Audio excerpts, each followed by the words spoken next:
Thank you very much for joining us. This is Platform, and today we'll look at one of the basics of mankind. Shelter, in whatever form it comes, requires the principles of sustainability, an integrated approach expected to be followed to ensure a durable and efficient planning. Now, the current ever-changing environment of the construction industry demands quantity surveyors to update their knowledge and skills to cope with the changes globally in order for them to be able to manage a construction project productively and increase their ability in accordance with the current demands of construction, especially in a developing country like Nigeria, where the essence of infrastructural development depends largely on human development. So you ask, how much attention have been paid to quantity surveying in the country? This is where the Nigerian Institute of Quantity Surveyors comes in, an umbrella body for quantity surveyors in the country founded in 1969. They are the go-to people when it comes to comprehensive costing and cost management services for construction projects, more like the person who calculates the cost of materials and labor on a construction project based on an architect's plan. And the watchword is simply put, value for money. There is a whole lot we want to examine on quantity surveying in Nigeria, especially in the role of nation building. That's our focus on Platform, and my guest is the president of the Nigerian Institute of Quantity Surveyors, Malam Mohammed Abator. Thank you very much for joining us. Thank you very QS much. That's Abator. right. That's right. That's Thank how you it's very much. called. Yeah, that's right. Okay, so let me take you through a bit of his profile. Malam Mohammed Tor is a registered quantity surveyor. He holds Masters of Science in Project Management from Aden University, United Kingdom, Master of Business Administration, MBA Marketing, and Postgraduate Diploma in Management, respectively, from Abubakar Tafawa Balewa University, Bauchi. He's a fellow Nigerian Institute of Quantity Surveyors, fellow Institute of Construction Industry Arbitrators, fellow National Institute of Marketing of Nigeria, and member Association for Project Management. QS Abator joined the services of African Petroleum PLC in 1994 as the pioneer quantity surveyor. While in the employment of African Petroleum PLC, he had the privilege and responsibility of setting up the quantity surveying unit. He voluntarily resigned from African Petroleum PLC in 2002 to pursue interest in consultancy services, which he's been doing so well. QS Abator has played a leading role in costing and cost management of several projects in both public and private sectors, including construction of ultra-modern sports complex, several offices for government ministries, departments and agencies, commercial buildings, etc., you name it. He's just an expert when we're talking quantity surveying. Once again, welcome to Platform. Thank you very much. It's my pleasure being here. Our pleasure to have you. And as usual, we have a panelist join us, and no other person than Adebola Brookslyn Sunday. He's our NTA correspondent. Thank you for joining us. Thank you for having me. All right, so for me, QS Abator, for me, this is going to be like a school. Yeah. You know, when we mention quantity surveying, it doesn't readily comes to mind like, okay, like a click, I know what this is about, you know, or what it entails. So you're going to be schooling us for the benefit of those who don't understand what it entails when we're talking quantity surveying in the country. What does it entail? What is it all about? Thank you very much for giving us the opportunity to be here.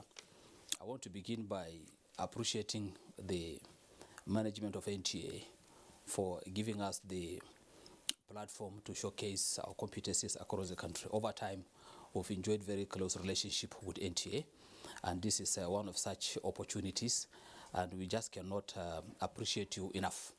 Thank you so very much. Now, you've rightly gave in your background the essence or roles of quantity surveyors. Quantity surveyors actually are experts trained in project costing, right from inception or conceptualization down to implementation, commissioning, and even during maintenance. We come in to provide the resources, as you mentioned, in terms of materials, labor, and plant that will now go into any given projects, be it at whatever stage, in all sectors of the economy and all kinds of projects. We are cost experts. That's what we do, and that's the bottom line of our training. So that's the.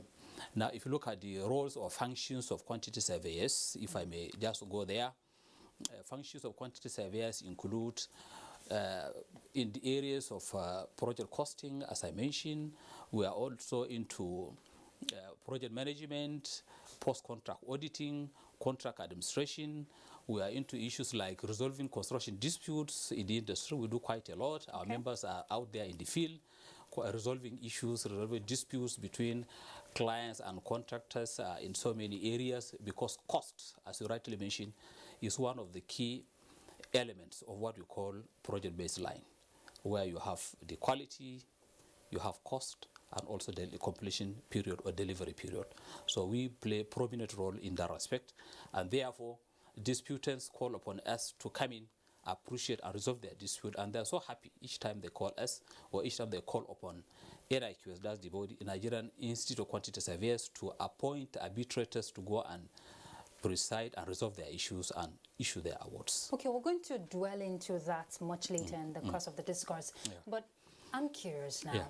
50 years ago, you know, quantity surveyors in the country used to be 20, including British nationalities. Now, the indigenes, talking about Nigerians, we're now up to 10 to 15. In as much as the name signifies quantity, is it about quantity or quality when we're looking at professionals in the country? Because the narrative has changed. We have a lot of quantity surveyors in the country. Okay. All right. Thank you very much. Within the industry, you have the designers. By that I mean the architects, engineers, who look into the aspect of quality. They design, specify, and give standards. Then the quantity surveyors, based on the documents or designed parameters prepared by the design specialists or experts, we now translate those into what we call the bills of quantities or later document called material schedules. So we now look into quantity, but translating into the specifications and quality parameters set out by the design consultants or design experts. In other words, you have a collaborative approach in the industry where you have 7 professional bodies. So we come in to work hand in hand. There are those responsible for designs. Right? We don't claim to be one of such. And then we are now into the costing of that is the project costing. And in it, we bring out the quantities in terms of what is required, materials, labor and plant, and also price them out. So these are the distinction between the designers, who are really looking into the quality aspects, and then the quantity surveyors, who now look at the quantity, but then generating from the documents prepared by the design expert, translating their quality parameters into our own documents. It's a value chain. Adebola, I know you. I just want to ask you a follow-up question now. Who is a quantity surveyor, or what do I need to have or qualification to be called or to practice as a quantity surveyor? Within the institute, we have routes of qualifications. Now, there are different routes, but in all of these cases, you have to be, generally speaking, you have to be graduates of quantity surveying from universities or polytechnics within the country or outside that are accredited by our own regulatory body, that is Quantity Surveyors Registration Board of Nigeria. So once if you complete that, and after your mandatory service year, you now fill or complete application desiring to be part of us through what we call the probationership. Then from there, we now compel you to fill diary and logbooks over a period under the tutelage of senior quantity surveyors. Then thereafter, we allow you to take examinations first, maybe a year after the service year or 2 years as the case may be. Then you now go through those processes before we now certify you as qualified. That is one stage. The second stage is when we finish, we now put you forward to the regulatory body, that's Quantity Surveyors Registration Board. They will also look at the process you went through from NIQS, then thereafter bring you on board, and then put you, in their own register. These are the processes one needs to follow to be a fully qualified, certified, and registered quantity surveyor. Now, all those that are parading themselves as quantity surveyors, but without first going through this process that I mentioned, are not our members. So the members of the public should appreciate and understand that we hold our members very, very close based on what we call code of ethics and professional conduct. Now, if you are a member, each quantity surveyor you are bringing on board to serve on your project is being subjected to this document. I will make it available to you. So you have the covenant of the institute behind you once if you engage our members. And the list of our members are available on our website and in so many places. Okay, so now, from what you're saying, it's a rigorous process before you can be certified very rigorous. A quantity surveyor. Yes, yes. Now, the whole essence is to give the client value for money, so to say. Yeah. Now, considering the critical role a quantity surveyor plays in any construction project, would you say this is one aspect of consultancy people have embraced in the country? I know for big projects that is in line, that is part of the planning, but what about maybe a young man or a young woman, women too go into building today, do they readily opt for a quantity surveyor if they want to see the value of whatever project they want to execute? Thank you very much. I'm so happy for that follow-up question. The fact is that the level of visibility leaves much to be desired. That is why we are engaging with respectable organization like NTA to partner with us so as to make our roles of project management, our roles of project costing to the public for them to appreciate and understand the value quantity surveyors can add onto their project. For instance, quantity surveying or the Nigerian Institute of Quantity Surveyors, NIQS, has been in existence, as you said, for about 50 years. We celebrated our 50 years last year. But the level of penetration at the formal sector is relatively appreciable. But in the informal sector, not that much appreciable. So we had to really recreate and innovate on how to make ourselves known to the lower cadre of construction activities. Class, if you like. Middle class or the lower class, for them to appreciate quantity surveying by offering a product or services that meets their expectations. Customer satisfaction is key. If you don't give them values that they can appreciate, they wouldn't understand what quantity surveying is up to. And you may not add on to what they are doing. So during the 50 years period I mentioned, our leaders, the founding fathers, did quite a lot of work in order to bring quantity surveying at the front burner, the construction industry. This is our 50 years quantity surveying in Nigeria, NIQS at 50. But now, recently, we set back, and as an ongoing concern, what do we do to penetrate the informal sector? They also have to enjoy the value-adding capability of quantity surveyors for us to really ensure optimal utilization of resources that are scarce, so that they can now do much more with so little. And that's why we launch a product offering called resource scheduling. Resource scheduling is a reader-friendly document.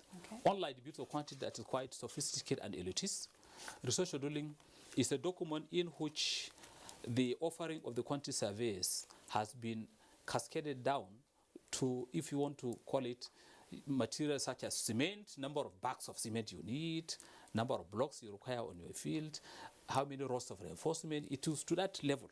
So that we are now convinced, and based on the feedback we are receiving from the field, the public is embracing us, and with level of sustainability, if we are now sustainable in pushing through this, then sooner than later, even the micro level of project elements like a little farmhouse, a small BQ somewhere, even if you want to construct a kitchen, you need schedules.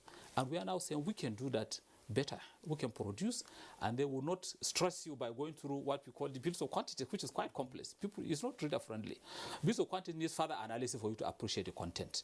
But resource scheduling is so clear, it's so reader friendly. You can now read on a sheet of paper how many bags you need for your project, how many rods of reinforcement you want. So that's where we are. Now with this approach, with this method that we adopted recently, we should be able to appreciate even the lowest of the activities in the industry, and then going forward, they should be able to understand and appreciate what quantity surveyors are up to. But you know, QS, one question readily comes to mind. It doesn't come cheap.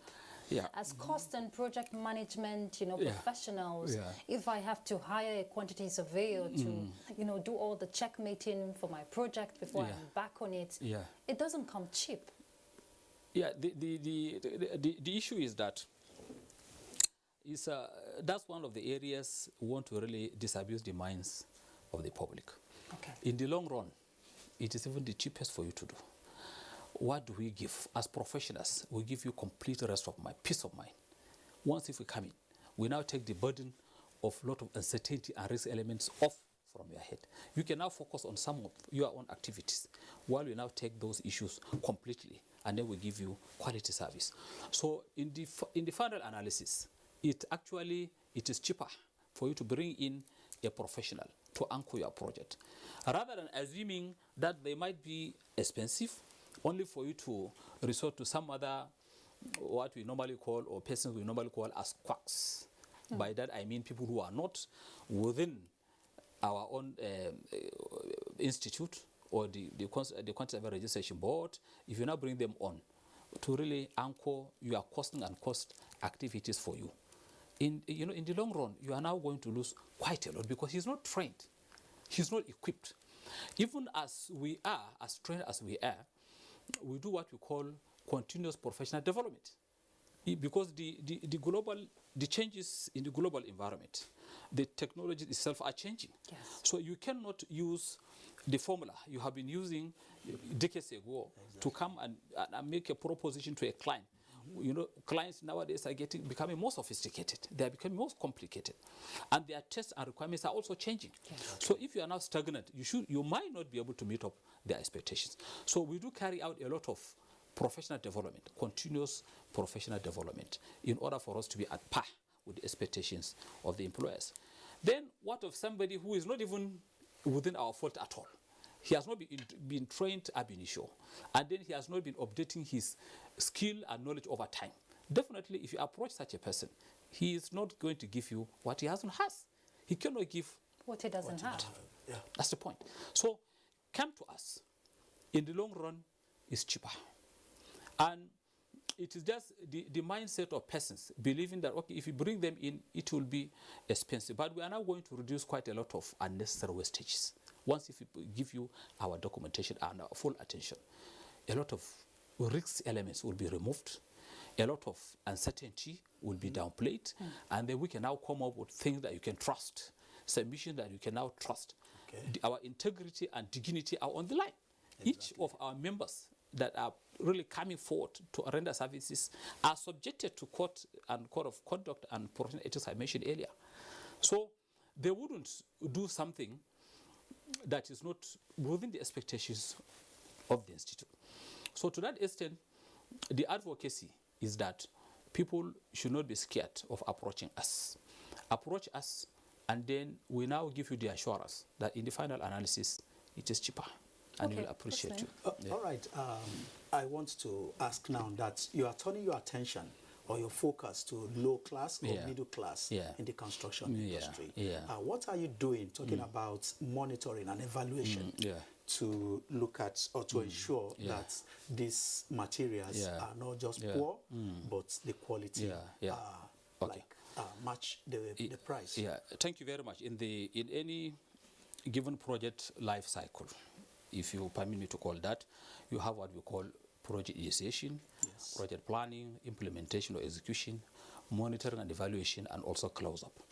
Now, at the planning stage, in collaboration with the design consultant or design experts, we translate what they put on the papers onto our own documents, the bills of quantities, which was later will be analyzed onto the research schedules. What we do is, at the planning level, we now exactly conform with the parameters put down by the designers. And if we now that's at the planning stage.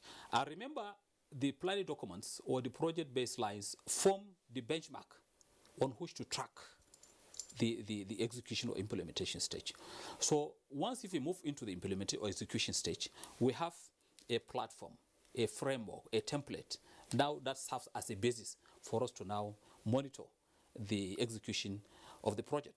So once if the plan has been done competently, again by the experts or the professionals I mentioned earlier, if you go into the execution stage, we also ensure that what was put down is now translated, on the ground on what we call the actual implementation or execution.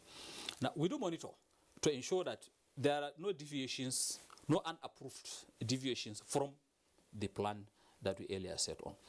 So the quality of materials has been stated clearly in terms of specification, in terms of standard, be it local or international standards by design consultants. We now translated that into our own documents. So during the monitoring, during the execution, we now monitor to ensure that there is a correlation between what is being implemented with the plans. If there are changes, because changes will occur. Exactly. The plans that you have are not sacrosanct.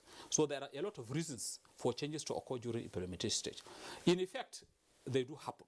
Then we have to really relate it to what we earlier set out, then try to define what are the reasons for those changes coming on. So again, it's an assurance that the employer or the developer or the client, be it public or in the private sector, will now see that the monitoring will ensure he gets value for money. That is the key word. Value for money on what we earlier set out. That gives him the proper opportunity of planning his structures of finances and all of those things. Then by the time we go there, we also ensure that what has been stated here should be brought in here. So the danger is that even if you bring in the professionals to do the good work for you at the planning stage, if you now go and do a different thing entirely at the execution or at the implementation stage without involving us, there could be some approaches that are not proper, which if we are not involved, then definitely. So we are now preaching or advocating that once if we provide these documents for you, now bring us on board also. The engineers also mean, I'm talking about the whole industry. Also means the engineers, the architects, the quantity surveyors. Yes, once if we are there, right? So we'll now ensure that what has been stated is implemented in this way.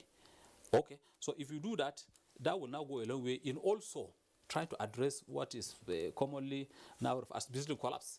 Building collapse happens because you now bring in somebody who can now do something at variance with what has been stated. But professionals worth their salts will not and will insist that what has been designed should be executed. It's good you mentioned the building collapse. Yeah. Let's look at planning and urban development, which is part of the services of quantities of areas. That's right. Now, on a broader scope, we get to see a lot of illegal structures. We've seen building collapse, which is one of the major challenges in the country. Would you say we have regulated as a nation planning and urban development, in the country? Yeah. Okay. The issue about planning and urban development is actually, not within the ambit of quantity surveying, but I can now say a little bit about them. We're in the industry. We are in the industry. We have what we call town and regional planners.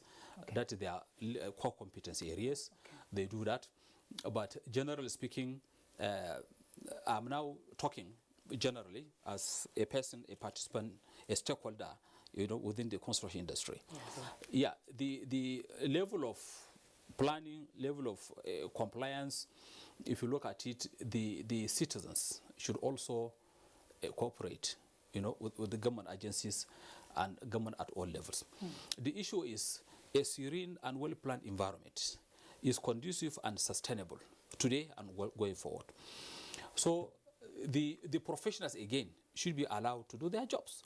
The urban development agencies that you mentioned, which actually are largely populated by town and regional planners, should be given the leeway to practice what they studied. We should cooperate with them. And what they're asking is not much. They are now saying, a plant layout is what is fit for purpose, what is fit for human habitation. That will now ensure sustainability of human habitation. So they are now saying, once if you want to embark upon any development, let us take a look at your own proposals, right? Now we evaluate it, we critique where necessary, and at the tail end we will now process and give you the approval. Once if approval is given to you, it is in conformity with the layout they have already planned in terms of what we call the master plan. So let us not see the government activities in such areas as negative. Rather, we should cooperate with them because it is for the good of all of us. A planned environment is the most sustainable environment. So that is, but then that area is purely for town and regional planners, not quantity surveying, but I'm talking generally as a stakeholder in the construction industry. Okay, you made mention of building collapse when you were explaining the other time. Yeah. If we have National Institute of Quantity Surveyors, why do we still have building collapse in the country? Yeah. You know, I touched this a little bit earlier. The issue is that we kept on drawing the attention of the developers to the fact that engage professionals, right? If you engage professionals at the design stage, they will now do the right thing because they are well trained to make sure that their calculations now stand the test of time. There is also that issue of substandard materials. Okay. But the issue is, it also boils down to the fact that a professional that is qualified and registered will not specify material that are substandard. Okay. He wouldn't. Okay? So at the planning stage, you are rest assured that he will now specify what is right. That which meets the expectations and that which conforms with local and international standards, right? At the planning stage. If you now move into the implementation stage or execution stage or the construction stage, you wouldn't hear or see a professional putting down this at the planning stage and then coming again to do something at variance with this, which might lead to collapse of those structures. So critical in the whole of this is the engagement, what we call team formation at the planning stage. Engagement of core professionals. If you engage them, they will now take the burden off your head. Okay. And they wouldn't want, for whatever reason, to put their licenses or what we call their certificates on the line, for it to be led into this. At the tail end, they are now compelled to appear before pro panels, and eventually, if they are found culpable, their certificates or licenses are being withdrawn. Wow. No professional will now go into those kind of things. Okay, so the fundamentals is that engage persons who know whatever he's doing, persons who are fully registered, and persons who, in terms of any infractions, there are steps you as a developer can take, because it means he must have misled you, right? And then you incurred a lot of expenses or, entered into some avoidable cost. You can now come to us through our regulatory bodies. In our own case, we have the Quantity Survey Registration Board of Nigeria. Wow. So within the act, there are stipulations on how to deal with persons who misconduct themselves in that fashion. But then, if you now bring in a person who is not within our fault, it is difficult for us to deal with it, because we don't prosecute, we don't go to the place and now arresting persons who are not our members for them to be subjected to our own. Do you do that for your members? To our members, once if we now receive right now we are treating so many cases, and depending on the level of infractions, we met out sanctions to our members. And the fact that we have these documents I mentioned earlier to you, they don't involve themselves into such unholy acts. And that is the assurance we are giving. But you serve as mediators and arbitrators? Yeah, of course. Okay. Yeah. When there's a dispute? Yeah. Okay. Yeah. So how does that work? Yeah. The issue is we quantity surveyors are also expert trained in construction dispute resolution. Okay. So out there you have a lot of construction activities going on, either by the government, which is the biggest purchaser of construction products, or even the public, the private sector participants. So if they have disputes or disagreements, it is always better, cost effective, cheaper, and then friendly to come to us. So as NIQS, as an organization, they do write to us that we have disagreements in areas, these are the areas that we have disputes or issues. So we now appoint from the list of our arbitrators, qualified arbitrators, appoint to mediate, arbitrate, And in all cases, depending on what they are now asking from us. And right now we have our members, all over the place carrying out such responsibilities, which is very, very friendly. And at the tail end, the parties can now have that win-win position, and they can now go on with their businesses without going into the legal processes that might take years and years, and the project will now be stalled. So they come to us. So we discharge that very, very well. And again, in order to complement that effort, we have within us we have Quantity Surveyors Academy.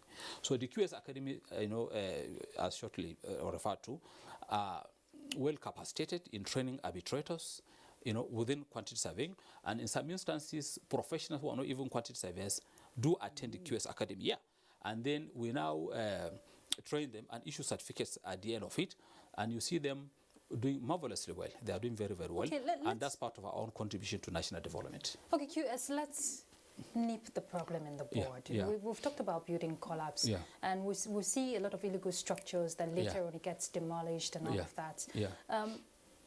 What are some of the challenges associated with accurately quantifying construction work and organizing a quantified information for the control process?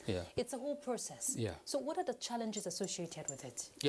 The what you call challenges are what I would now refer to as the requirements or expectations of the project.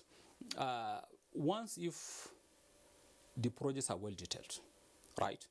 As we are not designers, once the projects are well designed by the design consultants or design experts, that's architects or engineers, right? So once if those details or those information are fully made available, quantity surveyors don't have any challenge in preparing accurate bills of quantities, and that will also lead to presentation of resource scheduling.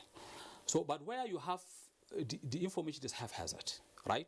You have a lot of assumptions, you have a lot of uncertainties, you have a lot of issues that are not yet resolved, and still the clients are in a hurry to move, to the site. Yeah, agreed. We have techniques, we have tools of handling such issues through what we call approximate or preliminary estimating, but then the accuracy will now not be as fully developed concept. So we'll now advise greatly that for you to have a clear picture, and within the time constraint or other constraint you might have as a developer, it is always good for you to insist on your design experts to give you, that full information, because the quantity survey's job is dependent upon the information. So they now flow together, and that's why collaboration is key. Exactly. Right? Now it is in this that we are now also advocating, building information modeling is also now an in thing that will now give a platform for all the professionals to interface. It makes things easier. Now we are at the forefront of also popularizing that approach or that environment, build information modeling. That will now compel that all of us are on the same page. If you're on the same page, then you are guaranteed of the accuracy of the cost information you are receiving. And you can now plan and structure your finances based on that. But where you have the information as sketch, then the accuracy you are now mentioning will not be as accurate as where you have the information is full or complete. I know that one aspect any developer will consider is the cost of materials. You want to have a structure put up, you have to put all that into consideration, even if the quantity surveyor is creating all the mark, bringing all the lines out on how much this will cost, the planning. Cost of materials, how does it affect the effective delivery of projects? Yeah, that's correct. Particularly of recent, due to the rising cost of materials, quantity surveying documents are issued at time X, at today's date. That is one. And secondly, we cannot run away from the fact that there is, if you like, unabated increase or rises in prices of materials, which could be attributed to so many factors. In the industry, you might appreciate the fact that we have a lot of important components, and those imported material are subject to vagaries of the macroeconomic parameters. We cannot run away from that. That now makes it difficult to predict because the macroeconomic stability is key. Now again, the the demand and supply issues or economic factors, where you have the supply falling short of the demand, that also will now mean that the prices of materials on which the quantity survey basis computation at time X will now change. But we have approaches of dealing with that through some, if what we have fluctuation clauses, the materials or the rates appended by the contractors at the tender dates, right? That now serves as the baseline. Now, going forward, if you have such changes as I mentioned, then they will now be subjected to that. Again, the cost of materials are also rising due to the fact that the infrastructure issue you mentioned earlier on. Power is an important infrastructure element. When manufacturers have to really power their standby generators, perhaps on continuous 20 hours. Again, in terms of distribution, where the product is, you have to take it to the end users through road transportation. These are cost elements that now build up and contribute to continuous rising cost of materials. But then we now also train our members to be on the watch out, and they have to gauge such issues are outside the control of the quantity surveyor because they are economic issues, they are macroeconomic issues. But then we have to really work towards that. The government, the federal government, must be commended. Of recent, there has been a lot of attention being paid to rail transportation.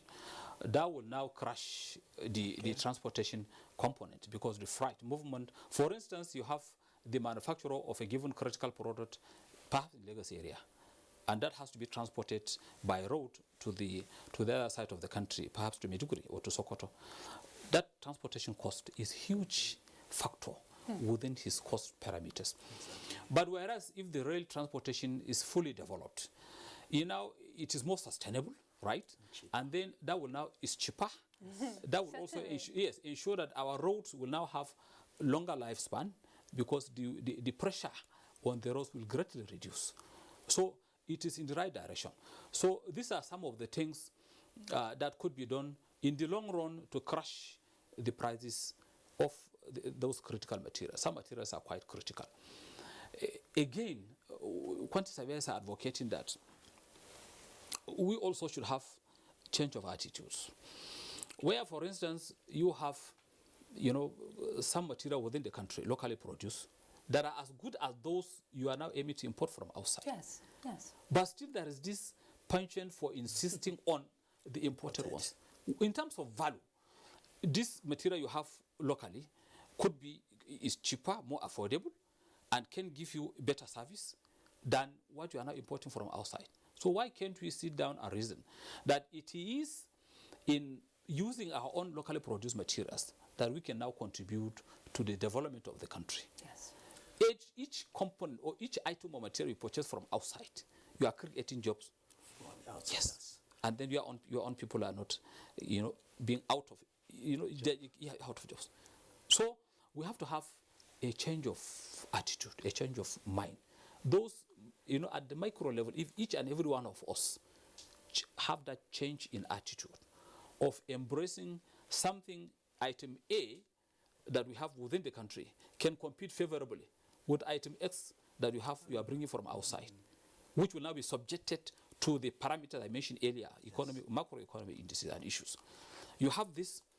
Now, if you continue patronizing or purchasing this, you are creating jobs for people within the country.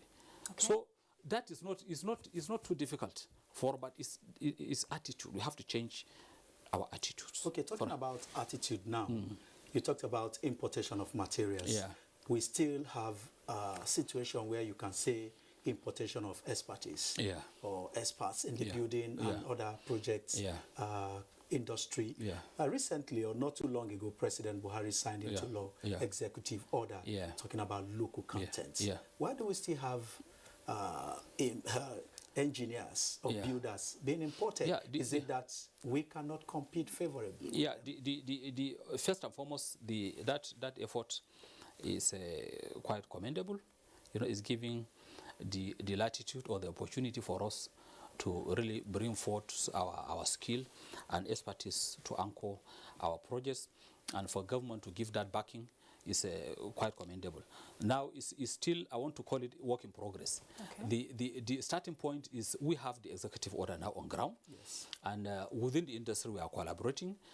The engineers, the architects, the quantity surveyors, and all the other town planners, estate surveyors and valuers, all of us are resolute in giving support to that executive order to ensure that whatever that is needed for us to do, we are doing it, and so far we are not being found wanting. So it's work in progress, and I think as time goes on, we'll now occupy the pride of place in the industry. We can continue doing our best, and the spirit is good. The spirit is good, and we are also encouraged, and we are motivated to continue putting in our best in the development of the country. It's helpful and is the right way to go, and we're happy. Want to appreciate Mr. President for that gesture. You know, what I find interesting that beats my imagination is the fact that it's all about giving people value for money, managing cost and all of that. And when we're talking management of money, forgive me if I'm wrong, women are better managers, but I don't find a lot of quantity surveyors, women quantity surveyors in a male-dominated profession like this. What would you do to change that narrative? Thank you very much. In NIQS, or quantity surveying community, it is good I mentioned that we had our first female president. Oh, wow. Yes, yes, in quantity survey about a couple of years ago, and to our delight, she performed wonderfully well, right? And that is one. And secondly, years back, we had an association called Association of Women Quantity Surveyors, WAXN, Women Association of Quantity Surveyors in Nigeria. Now, that body is one of the most vibrant body within the NIQS. So you might be surprised that we have very, very, very resourceful ladies in our midst, and they are doing very, very well in their calls in public service, in private sectors of the economy. They are doing very, very well. And it is not known that it cannot be generalized that they are not doing, in fact, they are doing it as good as men, or if you want to call it your own parents, better than even the men. So they are doing quite well, and in terms of numbers, they are quite impactful. They are doing a lot. If you see them, the current secretary marketing is a lady, and she's doing very, very well in that assignment. And so this is to tell you that women are coming forward to take leadership positions in the institute, and they are doing very, very well. Is there so the issue is we are very, very gender friendly, and we are mainstreaming our ladies are supposed to be, and they are really doing their very best. If you see them around, they call themselves QS ABC. They're doing fantastically well. Impressive. Yeah. So, and I also give it to you that, women are better managers. You said so. All right. So, okay, but let's look at catching them young. Yeah. Quantity surveying is not a readily profession. Yeah. Young people just want to pick up. Yeah. So, what is the institute doing, to help?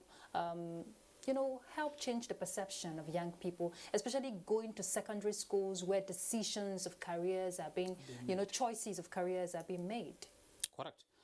Now, part of the reason is that quantity surveying, relative to architects or engineers, it's a younger profession, right? And so we need a lot of promotion, a lot of sensitization, a lot of advocacy. So at the chapters level, we have 34 chapters, within the country. Wow.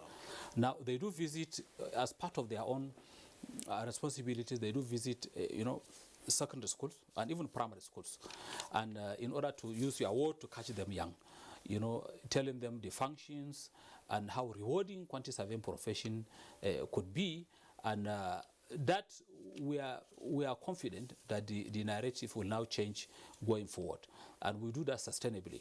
In fact, we now charge the chapters to continue visiting schools and appear in television programs to enlighten the public. And if you are talking to the students in the secondary school, even primary school, we do go to primary schools. Now that also you are now engaging the parents, so the parents should as well look at the possibility of having a rewarding professional career in quantity surveying.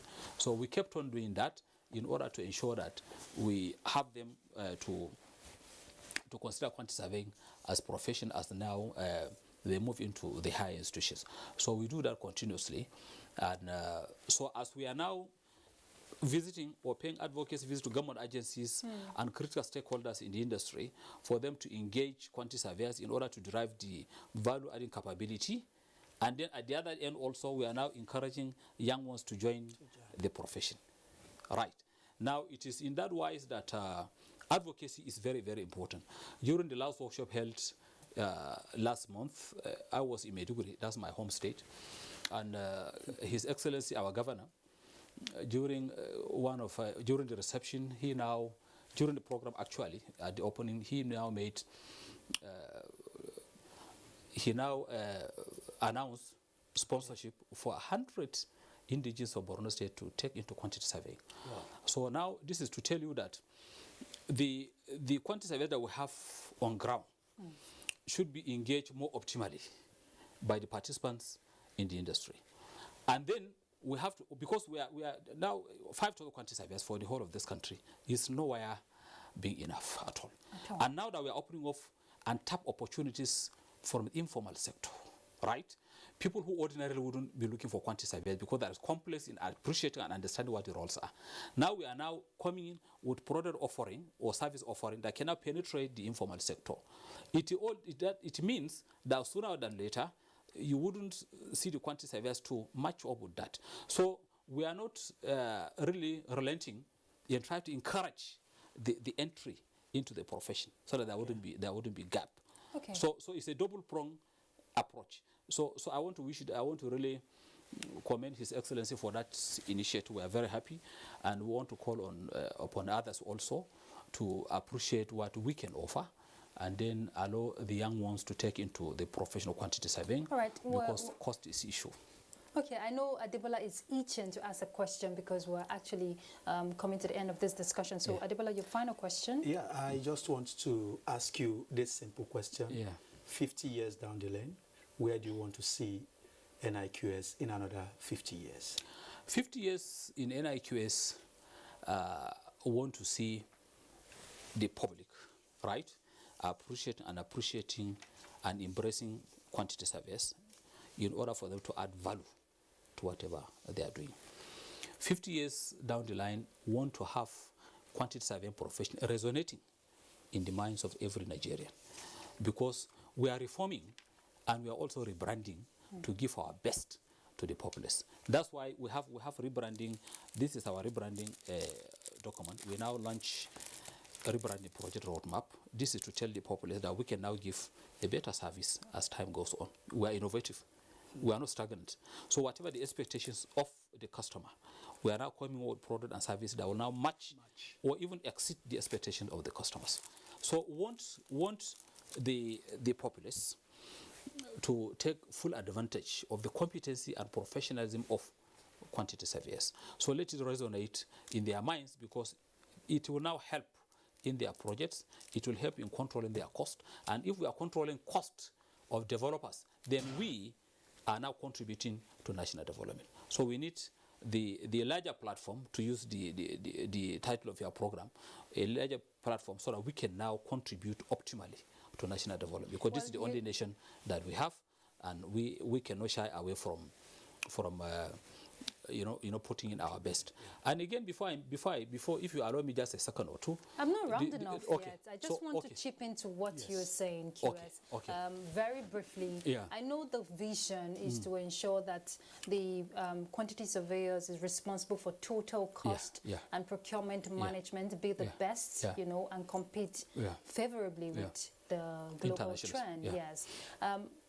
We look at today's administration, we look at the interest for infrastructural development, we look at sustainability plan, which is key. What would be your recommendations, very briefly, as we round this off? The sustainability of infrastructure, one in terms of adding to the existing stock, and also ensuring maintainability and maintenance of what you have on ground, are key drivers of any economy. So sustainable infrastructure is at the forefront of having a very, very promising economy. So we will now put in our best to ensure that the resources are applied optimally, so that we now have to continue gaining and improving upon the infrastructure stock on ground. So there is no room for wastages at all in terms of funds, because the funds are scarce.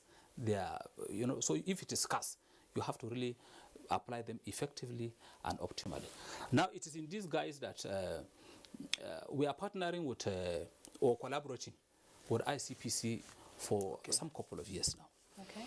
And it is gratifying that we received a letter of commendation or letter of appreciation for ICPC. Commending quantity surveys for, I like the word they use, for being patriotic. We have displayed high level of patriotism, right? We have displayed high level of doggedness, and then value for money competency in what we do, and the values we add to the works of ICPC in tracking constituency and executive projects across the country. So I want to appreciate my members out there, great guys, great members doing beautiful jobs, for ICPC, and through that we are now contributing to national development. We are ensuring value for money in all that are being monitored by that organization, that's the ICPC. We are collaborating, and then we are now contributing. I appreciate them. I believe most of them are hearing me. I'm afraid we're out of time. Okay. I know you want to go on. This is something you're very passionate about. Yes. And keep up the good work. Yeah, thank you very much. The whole essence is to ensure national development, sustainability of our growth. Thank you very much for your time with us on platform. We appreciate for being here, and we appreciate NTA for giving us delight all the times, and thank you so very much. Again, this has now been a very, very beautiful opportunity for us to reach out to the public. They will now. We just have to go. All right, thank you very much. Thank you very much, Brooks Lynn, Developer Brooks Lynn Sunday. He's our panelist. Thank you for your time with us. Thank you for having me. Yeah. Okay, our guest has been QS Malam Mohammed Abator. He's the president, Nigerian Institute of Quantity Surveyors. And we've been looking at quantity surveyor in